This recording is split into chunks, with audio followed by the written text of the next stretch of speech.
Go. Hello Carnage Cravers, welcome back to Karnage Korner. I am Ken Karnage, and it is time for another episode of KKWR. It's the Karnage Korner Wrestling Review, where we talk about the week that was in professional wrestling. So, I'm going to start things off with Wednesday's NXT. And so, Wednesday's NXT started off with the proverbial party, with No Way Jose coming out, doing his stupid dance, and bringing people out of the crowd to do a goddamn conga line, which is ridiculous. And we were saved from the ridiculousness of No Way Jose by Lars Sullivan, who pretty much came out and just brutalized Jose on the outside of the ring and in the ring, and then left. So, thank you, Lars Sullivan, for saving us from the ridiculousness that was No Way Jose. Asuka, it was then reported that Asuka actually, in her title defense against Ember Moon at TakeOver Brooklyn, Asuka broke her collarbone. Asuka will be out for about 6 to 8 weeks, which, you know, it's a chunk of time, but I don't think it's a big enough chunk of time to where they will take the title off of her. NXT, NXT, the champion doesn't necessarily, wrestle every week. So I'm sure Asuka will have time to heal without them having to strip her of the title. Our first actual match that we had was Peyton Royce versus Sarah Logan. The match was pretty good. Peyton Royce is a very good wrestler, as is Billie Kay, and Sarah Logan was a good performer as well. They had an interesting match, a couple of interesting spots that you don't see every day, and of course you end it with Royce getting the win because she has Billie Kay on the outside to offer distractions. So Royce gets the win. So then they go into a rather long recap of the TakeOver Brooklyn 3 main event between Bobby Roode and Drew McIntyre. Which, in case you did not catch my TakeOver review, or you did not catch TakeOver itself, Drew McIntyre won the NXT Championship from Bobby Roode. So after they did the whole recap, they go to an earlier today interview with Bobby Roode, who basically said that he has unfinished business. So despite it sounds like, despite the fact that spoiler alert, we had Bobby Roode debut on SmackDown, it sounds like he has not made his last appearance in NXT. So take that for what it's worth. Now, our main event match was between guys I haven't seen a lot of because they're the performers from the United Kingdom who have been competing for the United Kingdom Championship. So you have United Kingdom champion Pete Dunne teaming with Wolfgang, who calls himself the last king of Scotland. So and then of course they were going against a team of Tyler Bate and Trent Severin. Trent Severin. And it was a decent match. It was very physical. The English style is very, very physical. Looks much more realistic than what we get a lot of here in the United States. And personally, I like it. I like the Japanese style. I like the UK style. I like that it looks a little rough. It doesn't have to be pretty. It doesn't have to look like a choreographed dance. It's allowed to look like a fight, which I like. And of course, that ended with Pete Dunne and Wolfgang getting the win.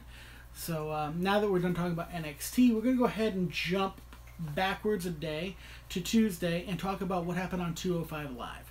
Now, 205 Live, of course, airs on the WWE Network immediately following SmackDown every Tuesday. So, on 205 Live, they did a recap of what happened on the SummerSlam kickoff show, which I'm glad they did, because otherwise I'd have been confused.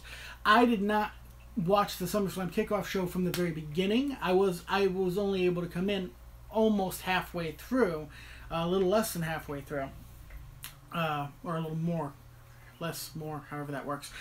In either way, I came in during the SmackDown tag team match between the Usos and the New Day, so I missed the fact that Neville got his rematch earlier in the night against Tozawa for the Cruiserweight title. And Neville won. So Neville is once again the Cruiserweight champion, which I did not know. So Neville is once again the Cruiserweight champion. So having won the title back at SummerSlam on the kickoff show. Now when we actually open up 205 Live, we have Cedric Alexander teaming with Grand Metalik versus Drew Gulak and Tony Nese. Now, truth be told, I don't really care about Cedric Alexander. He's very, very generic. Grand Metalik is very athletic. Unfortunately, due to what my generation grew up on, unfortunately for anyone who decides to wrestle under a mask, they immediately get compared to Rey Mysterio, which is not fair to anybody because Rey was an oddity, because Rey was amazing. But Grand Metalik is a good performer. They made a decent team, but I don't particularly care for Tony Nese. He is not the kind of heel that I like. But Drew Gulak, I like Drew Gulak. I like Gulak's style. He reminds me of a young William Regal. Everything he does has a purpose. Everything he does makes sense. There's never a wasted motion or a wasted move. It's all important. Makes him very, very good hand in the ring, but it won't necessarily make him a star. So hopefully he can cultivate a little bit more of a bombastic persona to help elevate him. This tag match was won by Cedric Alexander and Grand Metalik. Alexander getting the pin. So we then go backstage to a very, very nervous and distraught Titus O'Neil and a very, very on edge, anxious Tozawa, because in the main event, Tozawa will get a chance to regain the Cruiserweight Championship. So Titus is all nervous and freaking out, and Tozawa tells him, hey, don't worry about it. I got this. And then we go to Jack Gallagher coming out to the ring. Jack Gallagher having some words about Brian Kendrick, wanting Kendrick to come out and have a duel with him. And Kendrick comes on the Titantron and refuses to come down, insults Jack, and sends him a clown to fight. Well, Jack beats up a clown and then gets jumped from behind by Kendrick and put through a table. So apparently we're going to see Brian Kendrick and Jack Gallagher go one-on-one next week on 205 Live, so we'll be sure to tune in for that. Okay. We then had a backstage segment, which, you get a lot of backstage with 205 Live. But it was Rich Swann and TJ Perkins and their whole feud, their whole rivalry going back and forth that I honestly don't give a damn about. So I'm not going to talk about it anymore. Let's go into our main event. Tozawa versus Neville for the Cruiserweight Championship. And Tozawa lost. Yeah, I know.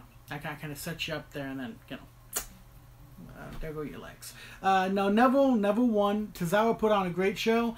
Looked like he might get it, but no, Neville rolled out of the way, and Tozawa did a reverse belly flop from the top rope, meaning he landed flat on his back, which hurts like a bitch. So, and Neville won.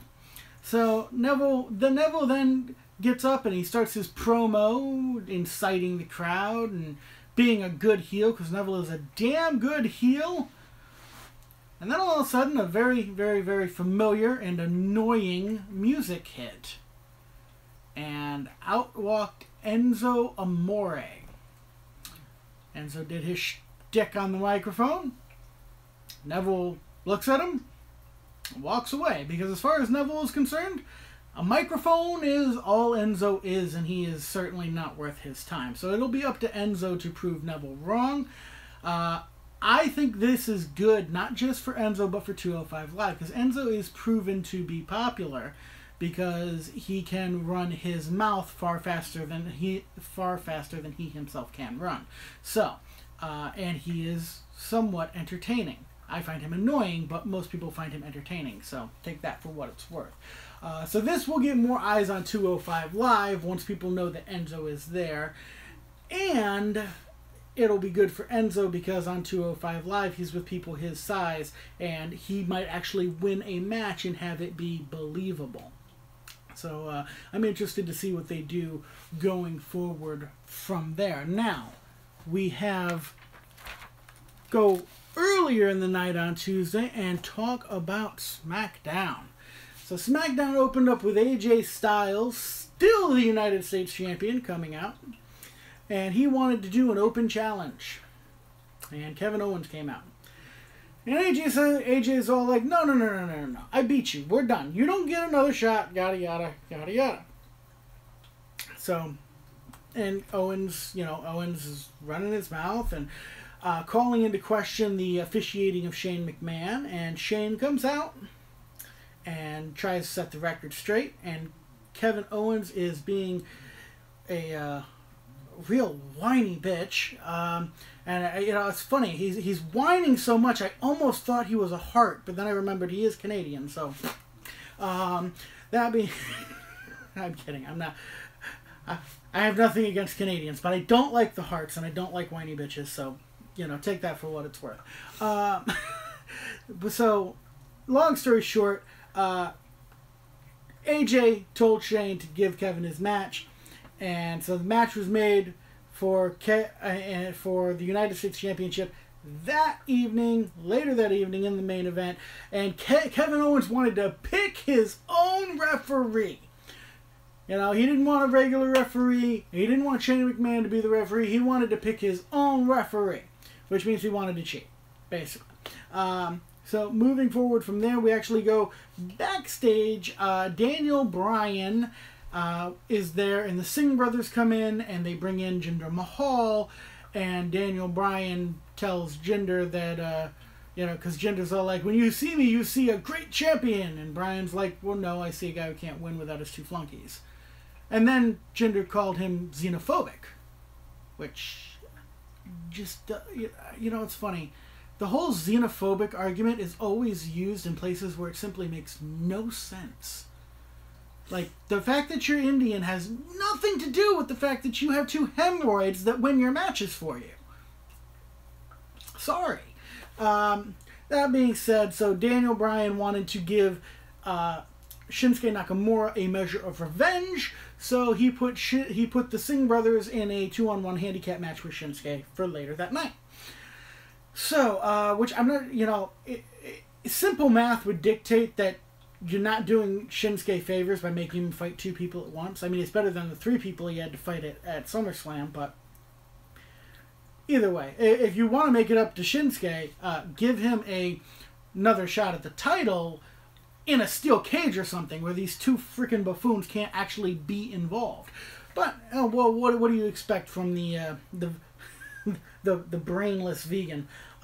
So we move on from there to the another backstage session. We're getting a lot of backstage this week, but Kevin Owens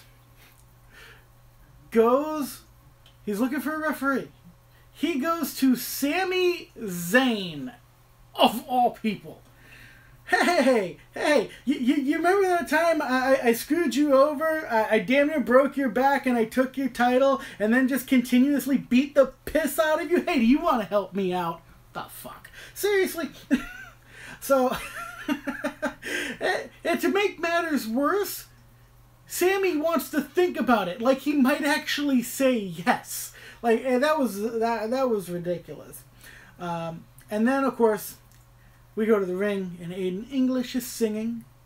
He's doing his whole Rembrandt of Rage, Mozart of Mayhem, oh no, he said melody this time. He can't make up his mind what he is. But he was singing, and the spotlight goes out, and then you hear the piano keys, and then you hear the chorus, and we are now looking at the main roster debut of one Bobby Roode, who, in case you could not guess, beat Aiden English. Oh my God, what a surprise! Everybody beats Aiden English. My 3-year-old would probably beat Aiden English. Like, seriously, when was the last time Vince let English win? So, anyways, Renee went up there to do an interview with Rude, and they made it very apparent that Rude is now a face, which, you know, it's kind of funny, you know. Vince really does believe that we have short memories, because the night before he's the biggest heel on the goddamn planet, and now today you're telling me he's a face. Come on now. Come on now.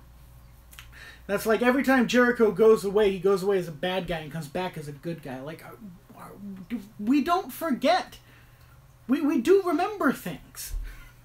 But either here nor there. So, now we have a backstage segment again with Daniel Bryan and Chad Gable. And Gable complains that all anybody ever wants to ask him about is his former tag team partner, Jason Jordan, and his father, Kurt Angle. Don't those two just look exactly alike? Oh my God, it is uncanny. And Daniel Bryan revealed what he got in return for letting Jason Jordan go to Raw. And apparently he got Shelton Benjamin. Now, Daniel made it sound like Gable and Benjamin are going to be a tag team. I guarantee you that that's not what Benjamin wants, and I guarantee you that that will be short-lived. It will probably result in a heel turn by Benjamin beating the crap out of Gable and then moving on to probably work for the United States Championship once again. That would be my guess. We'll see what they actually do. So then we go backstage again to another part of the backstage. We went from backstage to backstage. And now we have Kevin Owens going to talk to Sami, and big surprise, Sami says no. Sami says, no, I don't want to help you. I hope somebody helps you because you need it, but I'm not going to do it. And he walks away. So, after that, we had the Hype Bros versus the Usos. Usos won. That's not a surprise. Usos cut themselves a promo. You know, their promos are kind of hit and miss, at least for me they are. Sometimes I think they're really good, sometimes I think they're not so good.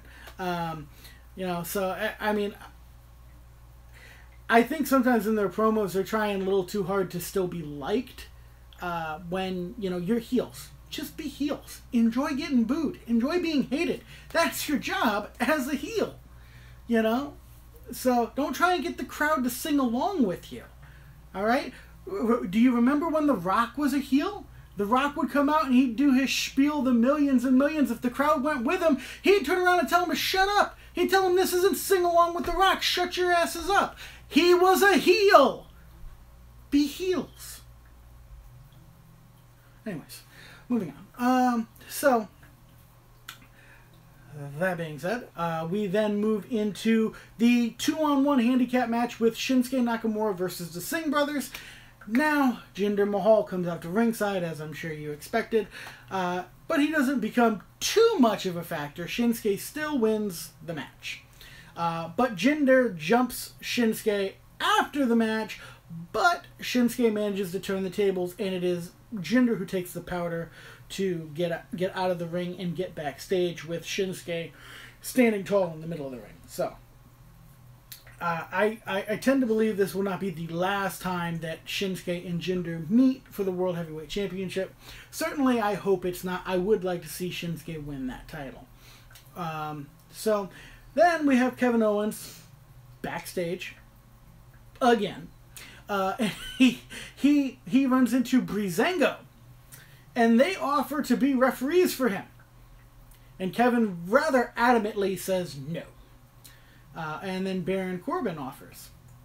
And Baron Corbin offers to be the referee if Kevin Owens agrees to give him a shot at the United States Championship when he wins it.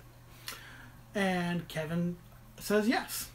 Then we can move into a Natalya promo before her match. She cut a passable promo. I actually think that from the point of garnering heat as a heel, I think Carmella's promo was better, because I mean, all Natalya is doing, and it's not really her fault, in all honesty, because it's what she's being told to do, but she's regurgitating the rhetoric that was used by her uncle before her. And whereas, you know, it doesn't work as well for her as it did for Brett. That being said, so Carmella comes out and cuts her promo, and Ellsworth, the big dummy, lets slip their plan. Their plan was to let Natalya get beat to shit in their tag match and then cash in the Money in the Bank. And so naturally we go into the match. Nartella. Okay, yeah, no, not Nartella. Natalya and Carmella were going against Miss I Got Lost on My Way to a Nightclub and Becky Lynch. So, there was some shenanigans, Carmella refusing to tag in, and then Carmella got distracted by Ellsworth, and Natalya tagged her, and Carmella had to go in. And that, of course, led to Carmella losing the match. Yes, Naomi and Becky Lynch did win the match. Whoop-de-doo, I guess. Don't really care. This had no implications whatsoever. So then we go into an interview with Dolph Ziggler. And he whined and bitched and cried and complained that everybody's more popular than him. Well, you know, Dolph, you've been watching John Cena, and now you've been watching Roman Reigns and Hulk Hogan beforehand, and if you really want to be the main man in the WWE, go buy yourself a set of knee pads and wait for Vince under his desk, because that's what the rest of them do. So, aside from that, we will go ahead and move on. Lana and Tamina, backstage, said some shit that I don't care about, so I'm moving on again. AJ versus Kevin Owens for the U.S. title with Baron Corbin as the referee. This was a bit of a cluster, with Corbin getting mad at AJ Styles and starting to do fast counts, but AJ's still kicking out despite the fast count. But the fast count causes Shane McMahon to come out, and he and Corbin have a dialogue, and Corbin leaves, throwing the referee shirt at Shane. Shane puts the referee shirt on, he becomes the referee, and AJ wins the match. And Kevin Owens is likely to whine, bitch, and complain some more next week on SmackDown. So, and that was the end of SmackDown. So, that is only one more thing for us to talk about, and that is Monday Night Raw. So, Monday Night Raw started with Brock Lesnar and Paul Heyman coming out to the ring. Paul Heyman talked while Brock Lesnar giggled like a school-grade bitch. Finally, Braun Strowman comes out and just fucking wipes the floor with Brock. I mean, he squished him. It was actually kind of funny to see. Later on, they would announce that it will be Brock versus Braun at No Mercy. I look forward to seeing that match.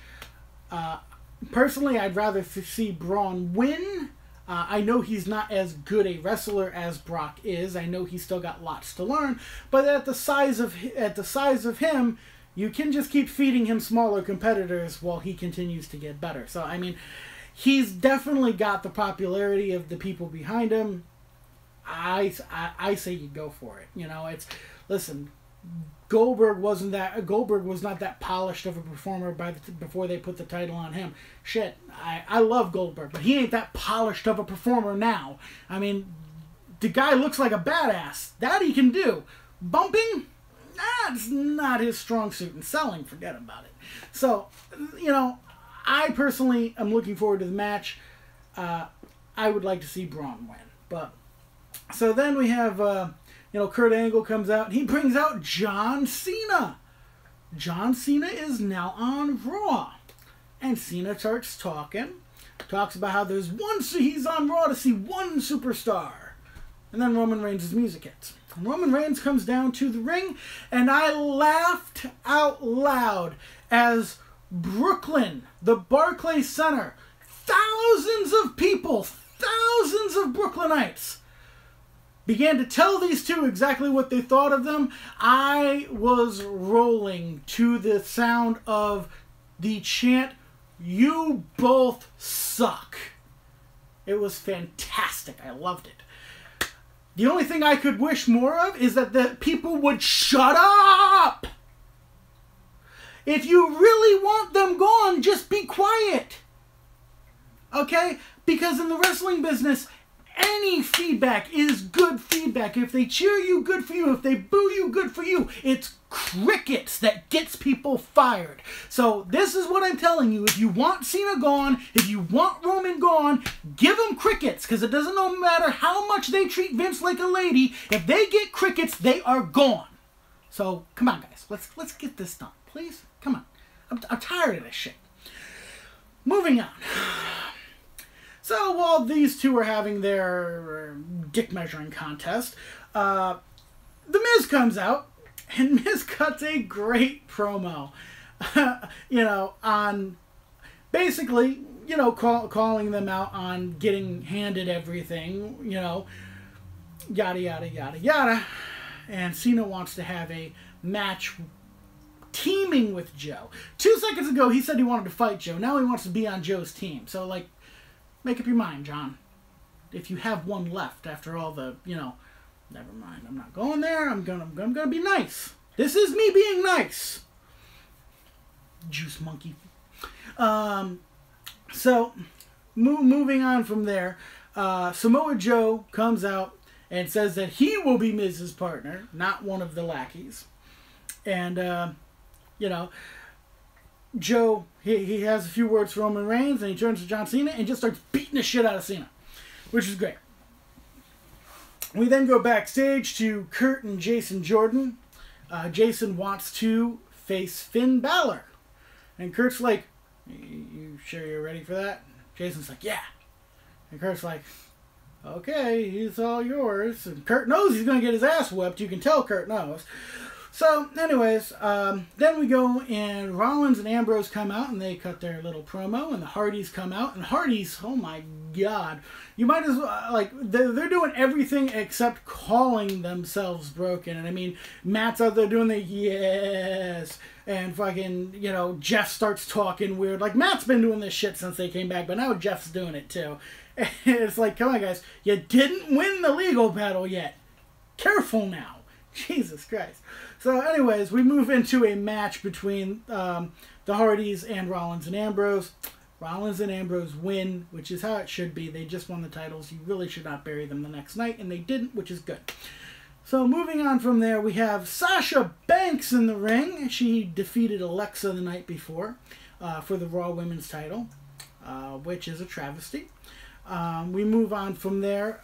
Alexa comes out, and basically, what ends up happening between their kibitzing is next week on Raw, we will get Sasha Banks versus Alexa for the Raw Women's title. It will be the rematch.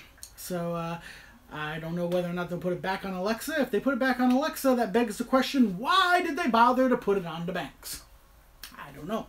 Why did they put it on Tozawa? Why did they put the Cruiserweight title on Tozawa for 6 days and then take it away?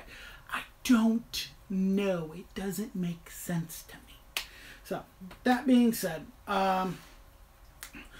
we move from there to... we move from there to Jason Jordan versus Finn Balor. I'll give you 3 guesses who won that match.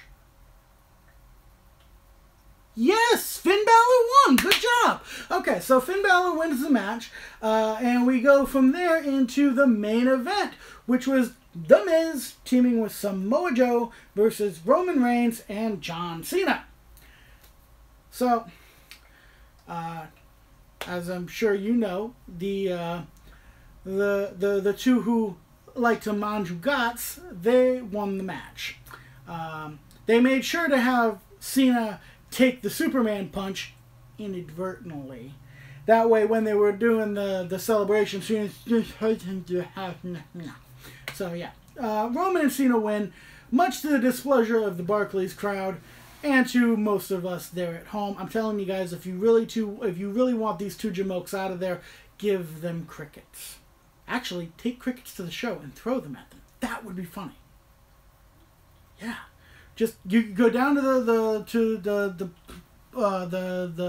fishing place. You can actually buy a bucket full of fucking crickets and just throw it on them. I might do that. You think they'd kick me out for that? I mean, they'd have to prove it was me, you know. I mean, you'd have to prove it was me. You know? Yeah, this is my bucket, but no, those crickets weren't in it. You know, you can't prove a damn thing. Anyways, guys, I am Ken Karnage. This has been A Week in Wrestling, the Karnage Korner Wrestling Review. Until next time, remember that Karnage is right around the corner.